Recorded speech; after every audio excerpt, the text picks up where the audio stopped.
Hi, welcome to Square Ruth. That's my nickname and that's my show. The joy of doing this show is to be talking to the most wonderful, interesting people and really get into the ideas behind what they do. You should see who we have with us tonight. We have Greg Dwyer. Greg is a multifaceted individual. Greg is an illusionist. He's a motivational speaker, and just to be in a conversation with him getting ready for this show, I get all motivated. And he's also a minister, a Lutheran minister with his own church. And when we get to talking, it lights me up because I see possibilities. My brain starts to go into things that I really didn't think I could do, but I said, no, this is a can-do situation. I can do this. So let's find out more from you, Greg. Ruth, thanks for having me on. Yeah. Well, why don't you tell us some things about your speaking when you work with groups? Well, I've been speaking for years. When I was in high school, my teacher who was teaching speech class said to me, you could teach this class. So from 75 all the way up through high school, I focused on speaking and magic and entertainment. I've been a minister for 27 years, so I've always been in front of a crowd. What I do now is I do a lecture called Mind Yourself or Mind Your Business or Be Misdirected. And it's focused on corporate businesses, helping companies and individuals manage their teams so that they stay focused on what's really important, because it's so easy to get misdirected in this world. Yeah, and in the business world, you really want to stay focused. You do, because there's just too much information out there. And if you start chasing this and chasing that, after a while, a week goes by, a month goes by, and you haven't accomplished what you say you wanted to do, So you really have to stay focused. Yeah. How do you help them use their creativity, like the research and development departments, who have to use divergent thinking, and still get them to stay focused with the bottom line? Well, everybody thinks differently. We've studied NLP. We know a little bit about how people construct their map of reality. So you got people that are very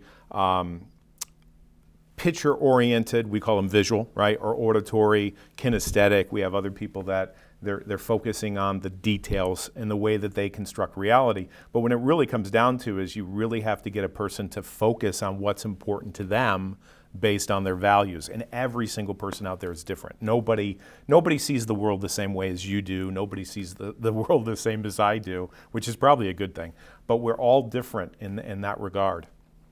And just to get people aware that they have a map. Yeah. That it's not reality, it's right. The map you're making of reality. That's a big insight for people. I think so. When you wake up and you realize, hey, the way I'm looking at this, all you have to do is be married. Yeah. You know what I mean? Yeah. There's your experiment, because the other person sees things differently. Or if you have a sibling, I have a sister, Maureen, and I'll say to her, do you remember when we were 8 and this happened? She goes, that never happened. The ice cream truck never came. So it's just realizing that your subjective reality, it's subjective. That's all it is. And they say to communicate really well, you need to get inside the other person's map of how they see it, and not just stick with your own map and say the way I see it is real, right. And yours is not. You have to appreciate that they have their view of what things are. I think what you're talking about is flexibility. Yeah. The person that is the most flexible in the conversation or in the group. Let's say you're working at a church, or you're working with a business, or you're working in a marriage. The person that is the most flexible is actually probably the one that's going to succeed. If you're rigid and say, no, it's this way, and this is the way I see it, and I can't change my mind, you're like a stick that could break, But if you're flexible and you can see things differently or see their point of view, that's where your power comes from, I think. Yeah. Now, you deal with people who are in charge of companies. Yes. And there are different types of personalities there. Right. What makes a more successful leader in business? Well, I think you have to have empathy. I really think you have to have compassion for people. People who are leaders, people who are CEOs, people who, run companies, they're successful because, quite frankly, they're bottom line people and they know how to get results. But, you really know how to work with people. I used to work with Dale Carnegie, How to Win Friends and Influence People. I worked with them for a while. And you really have to have people skills. It's not enough just to get the results today, because let's face it, I don't think you can really motivate people just by the stick or the carrot, just by giving them money or telling them they're going to get fired.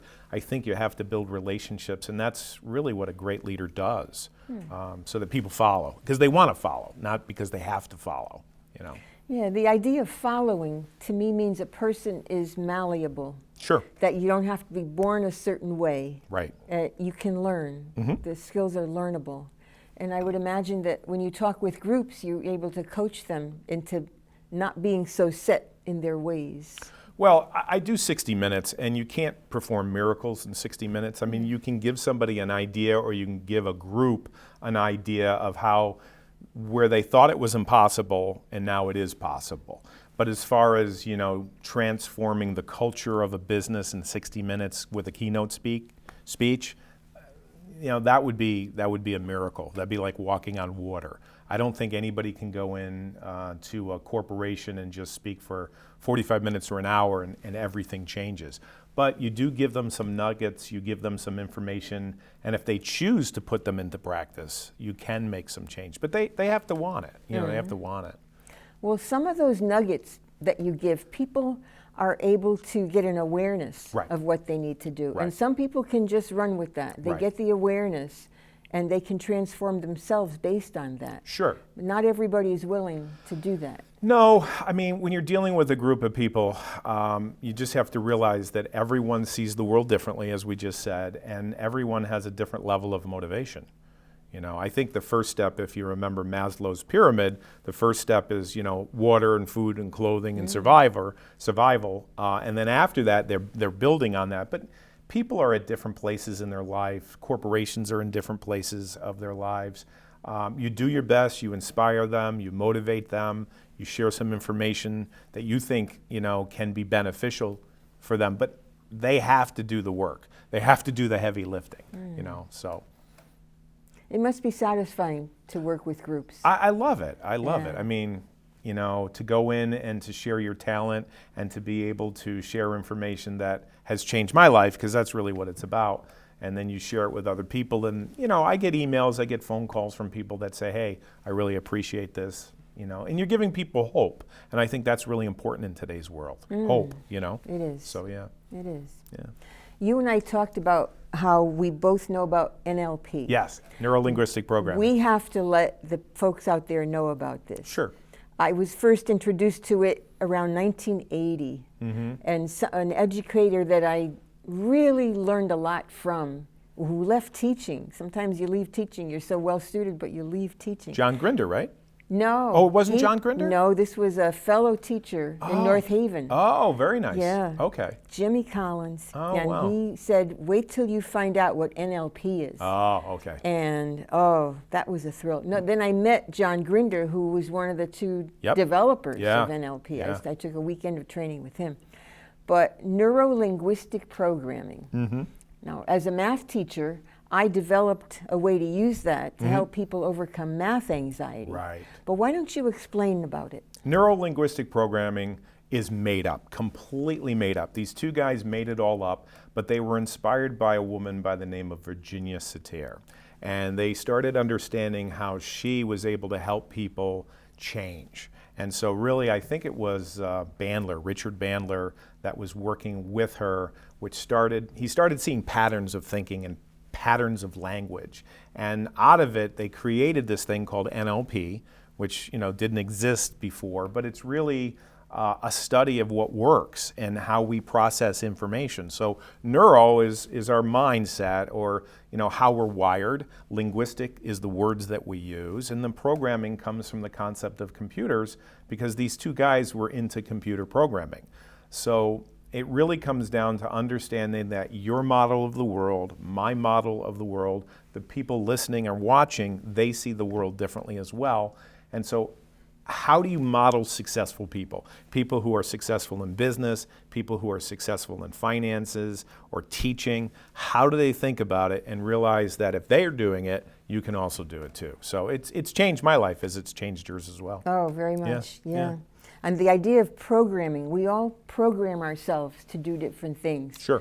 Like even when we brush our teeth, we have a sequence of Yeah. exactly what we do, Exactly. and so forth. Yeah. And we have programs for how we relate to relatives. Yes. And programs for what we do with the holidays. or You when- read my mind. Thanksgiving, Christmas, Hanukkah. Yeah, Oh, exactly. all those different things. And those are choices. Right. It's not that we have to follow those programs. Right. Do you open your presents on Christmas morning or Christmas Eve? Oh, well, it's give it to the kids nowadays. So. But did you do it in the morning or the evening? Oh, it was always the Christmas Eve. Yeah, see, we Yeah. did it Christmas morning, so we wouldn't have got along. But see, that's what it is. It's Yeah, a mindset. It's how, a you know, it decision. has to be this way. And especially during the holidays. Yeah. Have you heard the story about the lady that cut the ham?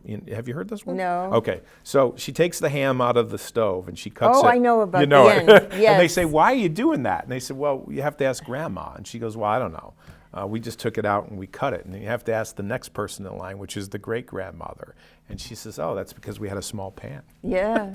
So there's the They programming. thought that was the recipe. You had to cut the end off the Exactly. ham before you cook it. So there's the Size programming. of the yeah. Do you want to know my program. programming? Your programming, yes. It's intentional. I wake up in the morning and I do a 15-minute guided meditation. Mm-hmm. And after that 15 minutes, I focus on 3 things that I want to accomplish that day, right? So that's how I begin my day. At the end of the day, I write down 7 things that I'm grateful for. So now you're a math person. So I begin with 3 and I end with 7. Mm-hmm. So it's 10. So it's completed. And at the end of the year, I have 2,555 things that I wrote down during the whole year. December 31st, I look through my journal and I pick 100 top things. This will be one of them. I will write this down tonight. And then I reflect on my life. And I've been doing this for a decade. And it changes the way you see the world. Because you're waking up looking for the 3 things that you're going to accomplish. And at the end of the day, you're picking 7 things that you're grateful for. And your mind is focused towards that. It's a game changer. End of the day. Yeah. So I begin the day with 3. Yeah. End of the day, I begin with, or go to bed with thinking and writing down 7 things. Because we don't remember last week, last month, last year. We don't remember them. Unless you record your life, you miss those magic moments. I have a granddaughter in college, and she and I text each other every morning. Oh, nice. About something we're grateful for. That's wonderful. But I may tell her something about the end of the day, looking back. Yeah. We'll see. We'll Yeah. get a little variation in our program. Or doing it in the morning. You know, Yeah. it's like when you open the presents, it's up to you. But Yeah. I like ritual and I like programming because there's no way you can get around programming because you're either going to program yourself or someone else is going to program you. It's true. Right? It's true. So, yeah. I help people program how they think about math. I wish I met you when I was 17 or 8. Oh. I was so anxious around math, it was terrible. A lot of people are feeling that way. Yeah. Many. How do you do that? How do you break the pattern? Well, one thing you learn in NLP training is that if you want to change yourself, you want to take on a skill. They say anybody can learn anything. Right. You break it down into exactly what experts in that field do. You study what they do and you do exactly what they do. Now, experts in math are very visually oriented. Okay. If you listen to how they talk, they don't say, oh yeah, that sounds good. Now here's how I feel about that. They don't, do they? No, they say, this is my point of view. Ah. And let's take a look at this. Sure. And I want to point something out to you. Very visual. And here's how I see it. Very visual. Right. Because math has a lot of picky little details.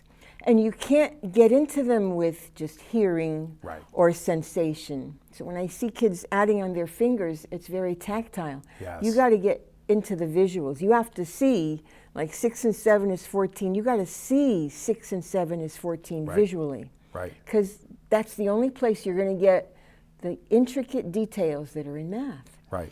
And so I help them to see that they need to be visual and that they need to talk to themselves differently, the linguistics they Yep. use. Yep. Like I say to people, don't say, I can't do this. I can't do fractions. Right. You got to say, yet. Yeah. I can't do fractions yet. Ah, I love it. There's the Or- language. Yeah. Yeah. Or, oh, I'm not good at that. I said, use past tense. I wasn't good at that. Because that's true. You had trouble with it. You don't know if you're good at it. You could be good at it. maybe there's certain things blocking your performance. And once you get past those blocks, you can just go right through it like a hot knife through butter. It's the belief that what you think is true is not necessarily true. And I know. you break that. Yeah. Yeah, that's good. And then I'm a nurturing person as I explain math. I say to them, find someone who is very kind to explain math to you. My math teacher was not kind. He was a coach for like Little League and football, and it was very competitive. I knew you were going to do that. You yes. did? How did you know that? Because that's what happens when you got to be right on with something. I was scared. Yeah, and your brain fogs up. Yeah. You're not Fight and flight, right? Yes. Yeah. No math will go on in your brain. You will go blank. So you need to get past that. Right. You need to find a nice person. But right in your cell phone, Mm-hmm. on YouTube, there are videos. You could type in solving quadratic equations, and you will get a dozen Wow. videos with the nicest people explaining to you how to solve it. But what exactly is it, and why would I need to know? I don't even know what that term. It opens doors. In what way? If you want to major in something in college, Right. you have a little list of what you can major in if you have no math background. Oh, okay. But if you have a math background, you have a choice of all the majors. You know what's interesting is when I grew up, I said to myself, I'm not a detail-oriented math person. I'm more of a right brain creative. And when I met you, you took the two things and you put it together and you showed me that math and art are connected. And I was like, I never met anybody like that. It's a beautiful feeling. And to get people to think that way. Yeah. You know, Leonardo da Vinci did it, but we were all born to be like that. Maybe not on his level, Right. the genius level, but to get outside of our programming, to get outside of the map that we have of ourselves. We have a map of ourselves that we decide what we can and what we cannot. Exactly. Why have that? Right. Why not feel the world is open to you? Well, I always thought there were two different types of people. The artistic person that loves to draw and the nerd that loves numbers. And then I meet you and you're like, no, look at math and look at art and see how they're related. And I went, oh, this does not make sense to me. But now it does. I'm so honored. No, I mean that sincerely because it gives me hope. I remember I used to balance my checking account and I used to get stressed. And then what I realized is, okay, online banking is the way to go. And then I figured out, hey, this is not that difficult. It's not that difficult. But it was just a belief. And half the things we believe aren't true. They're just not true. Yeah. Right? I know, because you make a choice as to what it means to you. Exactly. You know? All right, we're half done. Oh, cool. With the time. Wow, that's amazing. We were going to save some time for something. I think it was the illusionist, Yeah, or the mentalist. Yeah, let's do this. I want to show you how easy it is for you to believe something that's not true. Okay. Okay, so we haven't worked this out. Are you familiar with the ESP cards? I think there's a circle, there's a square, there's a squiggly line. What's the other one? Circle. Star. There's a There's star. Yeah. So ESP. Yeah, they're cards. ESP cards. There's 5 of them. Extrasensory perception cards. Yeah. Do you believe in ESP? I think there is a valid basis for that. Okay. And why do you believe that? I was in an audience once of hundreds of people. Okay. And there was a mentalist on performing. Who was he? Do you remember? I don't know. Was it Kreskin? No. Oh. But like Kreskin. Okay.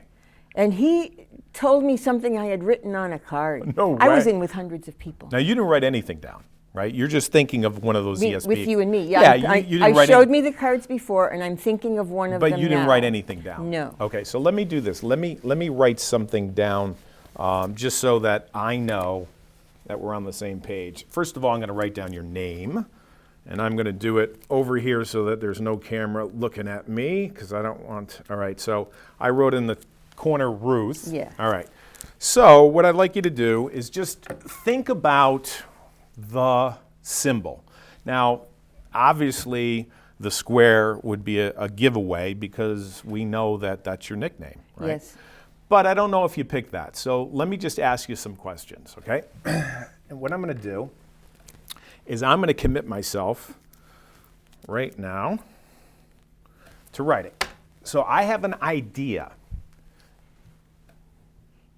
And let's see. Did you pick? No. You did not pick the circle. I did not. Okay, that's fine. The next one is the cross. I know you go to church, so maybe you pick that one. No. Okay. So we have 3 more left, all right? So the next one we have is, it's kind of like a water symbol. It is the squiggly. Did you pick it? No. All right. So now we're down to 2, right? And I wrote something down next to your name. The square would be the easiest choice because you are? Square Ruth. Did you pick it? No. All right. So the last one is, did you? I picked the star. I have to tell you something. You ready? Yeah. Watch this. This is what I wrote. Holy guacamole. Oh. So the guy that did the mentalism, did he impress you as much as I just impressed you just now? Okay. It's on that level. So Yes. do you believe in ESP? Oh, I do. I believe that there are connections. Do you believe that? I can't get over this, really. But do you believe that I knew what you were going to pick before you picked it? No, except that I know you, and you Okay. do all kinds of stuff. Right. And I said, he's gonna read my mind. Right. I just had a hunch you would. Okay, but so there's no reason you would have known I picked that star. So here's the truth. I'm going to be really real with you. Is I cannot read minds. All right. Right. There's no ESP here. Oh. And so you may have believed that I could read your mind. You may have believed that I knew what you were going to pick. But the reality is, it's just a trick. So here's the metaphor. A lot of times we believe something that's not true. Like our loved one is coming home at 9, they don't show up. Maybe they show up at 10, and we're thinking, car accident, right? And we go into that feeling and that belief that they were in a car accident, or they don't love me because they didn't call me. None of that's true. Huh. So this is kind of like a little bit of a metaphor to teach people, why we do what we do around our beliefs. All right, but you knew I did the star. I did. How did I do it?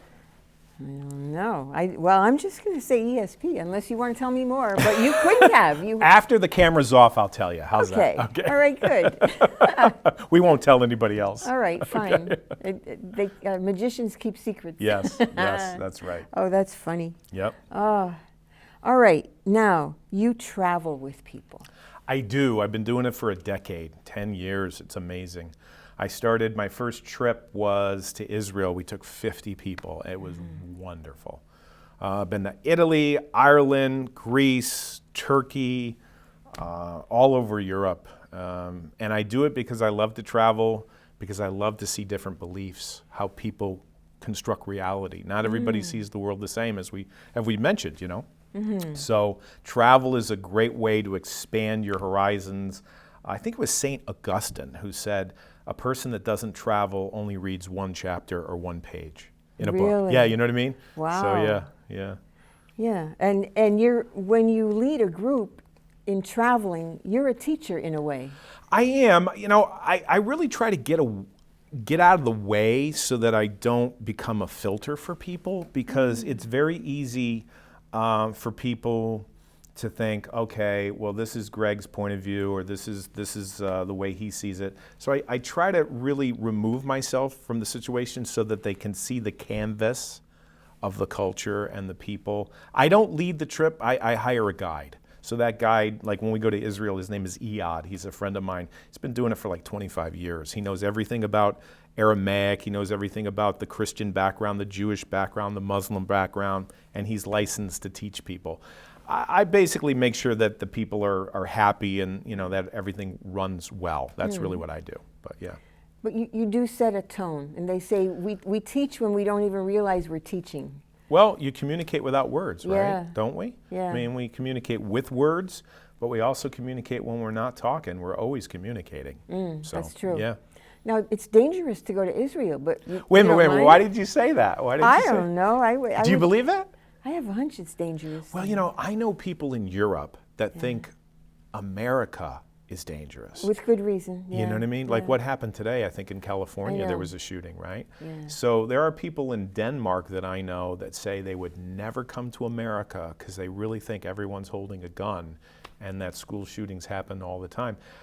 It's a perception. I've been there 9 times. The guy that mentored me, his name was Pastor Tim Kennedy. He went to Israel 35 times before he retired. Oh. Every year for 35 years. Wow. With a group. With a group. And he said to me one time, that what he tells people is he would bring his granddaughter to Israel. You know? Really? Yeah. Yeah. So don't be afraid if you want to go. Okay. Yeah. Don't let that stop you. Oh, I know. I do like being home now. My husband and I, we've traveled a lot. And I'm at the age I like being home. I like doing this. Yes. Yeah. You do. This is wonderful what you do. Oh, good.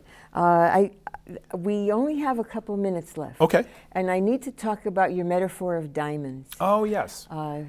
for people to Okay. inspire themselves. Well, if you think of a 7 of diamonds, you got something that looks like this, and the first part of the diamond is really like a triangle, right? And the first part of the triangle or the first part of the diamond represents the conscious mind. If you think about a diamond or a triangle like this, we have to do something, whether it's our homework or whether we have to get a job or whether we have to get, traveling, whatever it is. Whatever the will wants to do, the conscious mind is involved in it. And there's certainly great things to be said about the conscious mind focusing on getting something done. But the other part of the diamond is the triangle, which is the subconscious. And it's the subconscious mind, that's where your power comes from. Wow. To get people to be aware of their power is a beautiful thing. Yep. It's like acres of diamonds. We were Yes. talking about that before the show. The resources that you need to get things done are closer than you think. You know what I mean? And quite often inside of you. Exactly. Yes. And you know what? We need time to be quiet. We need time to meditate. We need time to focus because we're so scattered in our world today. There's so many things going on with the media, with cell phones, with technology, that if we don't focus on what's really important for us, before you know it, we'll be in our 80s and 90s and we'll say, what happened?